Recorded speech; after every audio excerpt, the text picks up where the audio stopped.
আজকে আমরা শিখবো কি করে বাচ্চাদের গন্ড মারতে হই।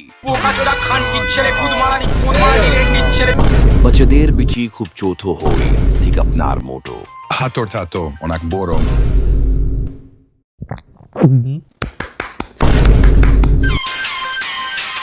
এখন আমরা আমাদের এক স্টুডেন্টসদের কাছ থেকে রিভিউ নেব। নমস্কার, আজকে আমরা কথা বলবো অ্যাডামাস লার্ন স্কুলের কয়েকজন ছাত্রছাত্রীদের ব্যাপারে যারা খুব সফলভাবে পর্ন স্টার হয়েছে। তাদের মধ্যে অন্যতম প্রিয়াংশু সরকার। আসুন তার সাথে কথা বলে নেওয়া যাক। বাবা মা চলে আসলে আমি পণ ছেড়ে পড়াশোনার নাটক করতাম, তাই আজকে আমি সফল। আচ্ছা বাবা প্রিয়াংশু, তুমি দেশি বানু না বিদেশি বানু দেখে হ্যান্ডেল মারতে? এটা তো খুব $1,000,000 প্রশ্ন। তবে মাঝে মাঝে পানু না পেলে আমি স্কুলের টিচারদের দেখেও হ্যান্ডেল মেরেছি।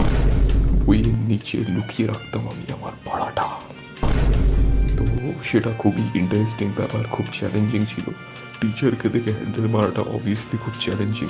তো আমি সেটা সফলভাবে করতে পেরে আমি খুবই গর্বিত। আর আমার জন্যে এই স্কুলের নাম পর্ন স্টারের লিস্টে সবচেয়ে উপরে পৌঁছে যাবে, সেটা আমি খুবই গর্বিত। আর এই বালে স্কুলে যেন কেউ ভর্তি না হয়, আমি সেটাই কামনা করি। আর কিছুই বলার নেই, আর সব বালচাল জিনিস।